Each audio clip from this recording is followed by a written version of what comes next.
की शुरुआत करते हैं विवेकानंद जी के एक कथन के साथ कि everything is easy when you are busy and nothing is easy when you are lazy. मतलब लेकिन यहां पर जो बिजी रहना है वो कैसे रहना है, वो रहना है एक प्रोडक्टिव मैनर में, एक उत्पादकता के साथ। अब इस बात को समझते हैं कि ये उत्पादकता क्या है। ठीक है, जैसे कि मान लीजिए कि एक बार आप स्टडीज करना शुरू करते हैं। ठीक है, आपने बनाया कि मुझे डेली बेसिस पे 6 आवर्स पढ़ने हैं। ठीक है, 6 आवर्स अगर आप पढ़ते हैं और 6 आवर्स से ज्यादा थोड़ा पढ़ते हैं तो ये जो है इस पढ़ाई के लिए आप सही पढ़ रहे हैं। एंड एग्जाम के टाइम पर जाकर आपको थोड़ा सा टाइम जो है वो और बढ़ाना पड़ेगा।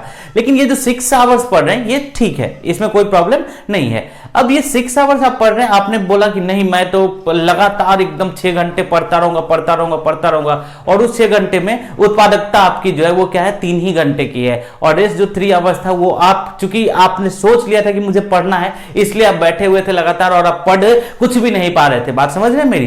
तो करना क्या है कि आपको उत्पादकता का मतलब क्या है कि अगर आप एक बार में 2 घंटे ही बैठ पा रहे हैं, एक बार में 3 घंटे ही बैठ पा रहे हैं, तो वो क्या होता है पर्सन टू पर्सन वेरी करता है। पर्सन टू पर्सन क्या करता है, वो वेरी करता है, अलग होता है। हो सकता है कि किसी को दिन में पढ़ने की आदत हो, किसी को रात में पढ़ने की आदत हो सकता है कि किसी को एक बार लगातार 6 घंटे बैठने की आदत हो सकता है किसी को एक बार में 2 घंटे बैठने की आदत हो। इससे कोई प्रॉब्लम नहीं है। और देखिए आप जो अपना ये बनाते हैं कि मुझे वो उसके अकॉर्डिंग करना है, उसने किया था उसके अकॉर्डिंग करना है, तो किसी के अकॉर्डिंग नहीं आपको करना है, आपको खुद के अकॉर्डिंग करना है। हाँ ठीक है, ये जरूर है कि एक पैमाना है, एक स्टैंडर्ड है कि आपको इतने दिन पढ़ना, इतने देर पढ़ना पड़ेगा, इतने दिन तक स्टडीज करनी पड़ेगी, तभी आप उसके लेवल में आएंगे, उस एग्जाम के लिए आप अपने आप को तैयार कर पाएंगे। लेकिन इसका अर्थ यह नहीं है कि किसी ने 6 घंटा लगातार पढ़ा तो आपको भी 6 घंटा लगातार पढ़ना है, ऐसा बिल्कुल भी नहीं है। ठीक है, तो पहली बात कि उत्पादकता के साथ पढ़े, वो भी कैसे उत्पादकता, तो संपूर्ण उत्पादकता के साथ पढ़े, पूर्ण प्रोडक्टिविटी के साथ पढ़े।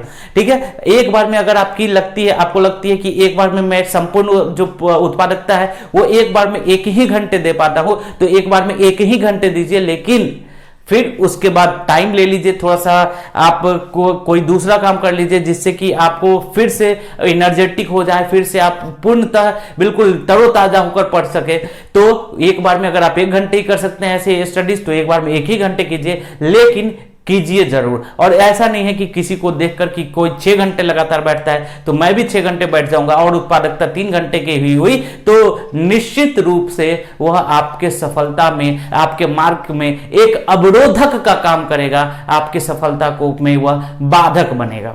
ठीक है, पहली बात। दूसरी बात, यह नहीं देखना है कि कौन किस समय स्टडी कर रहा है। कोई रात को स्टडीज कर सकता है, कोई दिन को स्टडीज कर सकता है, कोई हो सकता है किसी को सुबह उठने की आदत हो सकता है किसी को लेट नाइट स्टडी करने की आदत हो। तो यह भी जो डिपेंड करता है वो किस पे डिपेंड करता है, पर्सन टू पर्सन डिपेंड करता है, पर्सन टू पर्सन वेरी करता है। हो सकता है कि आपको रात में ज्यादा टाइम पढ़ने की आदत हो और हो सकता है किसी को दिन में ज्यादा टाइम पढ़ने की आदत हो सकता है किसी को सुबह जल्दी उठने की आदत हो, सुबह में उसको पढ़ने में समझ में आ जाता हो। तो किसी मतलब एक कहा जाता है ना कि एक जो साइज होता है वो सभी व्यक्तियों को सूट करे, ऐसा बिल्कुल भी नहीं है। तो आपका जो ये साइज होगा, वो आपका जो पढ़ने का तरीका होगा वो आपका क्या होगा, अलग होगा। ठीक है, वो आपका पढ़ने का तरीका जो होगा वो क्या होगा, बिल्कुल अलग होगा।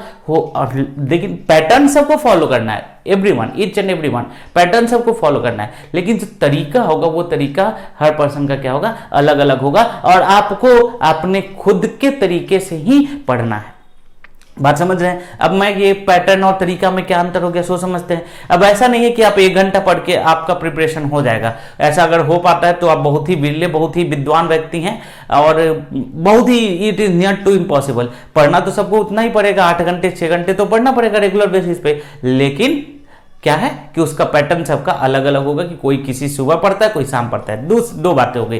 तीसरी बातें जो इस एग्जाम में सबसे ज्यादा महत्व रखती हैं वो है रिवीजन। रिवीजन आप कैसे करते हैं, तो रिवीजन के लिए मैंने पहले भी वीडियोस में बताया हुआ है कि रिवीजन के लिए क्या करना चाहिए आपको कि एक बार पढ़ने के बाद फिर से थोड़े दिन के बाद, जैसे अभी आप लोग मॉड्यूल फॉलो कर रहे हैं, ज्योग्राफी पढ़ रहे हैं और आपने देखा होगा कि ज्योग्राफी के साथ हम लोग क्या करते हैं, पीछे हिस्ट्री के मॉड्यूल्स को सिंस आपने फॉलो कर लिया है तो हिस्ट्री के भी क्वेश्चंस लेकर हम लोग आते हैं। मतलब क्या है कि जो रिवीजन होता है वो रिवीजन सबसे महत्वपूर्ण चीज होता है और डेफिनेटली रिवीजन अगर आप करते रहेंगे, लगातार पढ़ते रहेंगे, तो आपका सफलता जो है वो बिल्कुल ही आपकी मुट्ठी में है, सुनिश्चित है। और चौथी जो बात है वो ये है कि रेगुलरिटी, रिवीजन के साथ साथ रेगुलरिटी, अगर नियमितता नहीं है, अगर आप लगातार बेसिस पे स्टडीज नहीं कर पाते हैं, किसी दिन स्टडी करते हैं और अगले दिन किसी दिन 12 घंटे पढ़ते हैं और किसी दिन बिल्कुल नहीं पढ़ते हैं और बोलते हैं कि नहीं एवरेज तो 6 घंटे हो गया, तो नहीं,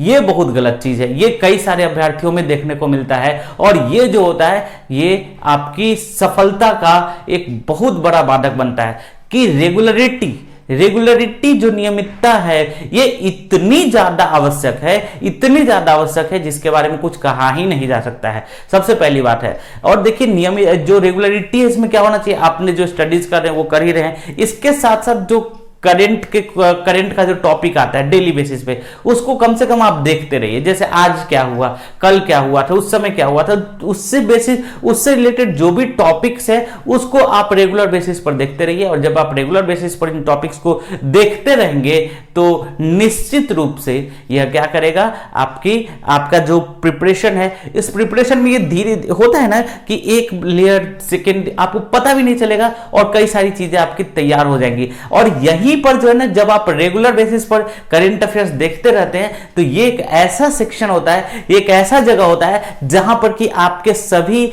जो फिल इन द ब्लैंक्स है उनको ये फिल कर देता है। कैसे फिल इन द ब्लैंक्स को फिल करता है इसकी भी चर्चा कर लेते हैं। जैसे मान लीजिए कि आपने इकोनॉमी पढ़ा और आप अब इकोनॉमी भूलने लगे हैं, लेकिन अगर आप डेली बेसिस पे करंट अफेयर्स पढ़ते रहे तो क्या होता है कि वो जो पार्ट जो आप इकोनॉमी की भूल रहे थे, करंट अफेयर्स में किसी दिन आ गया एफडीआई, किसी दिन आ गया फॉरेक्स रिजर्व, किसी दिन आ गया मॉनिटरी पॉलिसी। तो जैसे ही आप मॉनिटरी पॉलिसी भूल रहे थे, उस मॉनिटरी पॉलिसी को आपने जैसे ही यहां पर पढ़ा, आपके माइंड में एक बार आ गया कि नहीं मैं तो भूल रहा हूं, और आप फिर से जाते हैं कॉपी को रिटर्न करते हैं, चेक करते हैं और देखते हैं कि हाँ मैंने क्या था ये मॉनिटरी पॉलिसी। और ये आपके रिवीजन को भी क्या करता है, ट्रिगर करता है, रिवीजन को भी ट्रिगर करता है, आपके रिवीजन को भी क्या करता है, बढ़ाता है। बात समझ रहे हैं आप?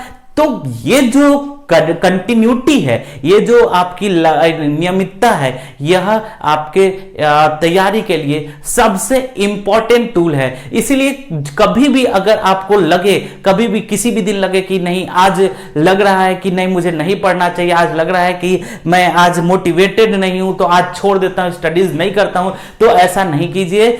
हो सकता है कि जिस दिन आपने नहीं पढ़ा हो उससे रिलेटेड कोई क्वेश्चंस आ जाए एग्जाम में और आपका 1 नंबर से नहीं हो। तो मतलब कहने का मेरा यही था कि लगातार पढ़ते जाना है। और लगातार का मतलब यह नहीं कि 24 घंटा पढ़ना है, लगातार करने का अर्थ है कि किसी भी दिन स्किप नहीं करना है। कोई भी दिन आप 6 घंटे तो ऐसे निकाल ही सकते हैं। यह आपकी किस चीज पर निर्भर करता है, यह आपके लक्ष्य के प्रति समर्पण पर निर्भर करता है कि आप उस समय पर, उस विषय पर, आप उस विषय के लिए आप समय निकाल पाते हैं या नहीं निकाल पाते हैं। और अगर आपने अपने आप को डिवोट कर दिया है, अपने आप को समर्पित कर दिया है इस प्रिपरेशन में, तो निश्चित रूप से, आवश्यक रूप से आप उस विषय के लिए कितनी भी आपके पास आवश्यक काम हो, कितनी भी जरूरत काम हो, कितने भी बहुत ज्यादा काम हो, उसके लिए भी आप अपने लक्ष्य के प्रति, आप अपने लक्ष्य को प्राप्त करने के लिए वो समय निश्चित रूप से निकाल लेंगे। और जब आप वो समय निकाल लेंगे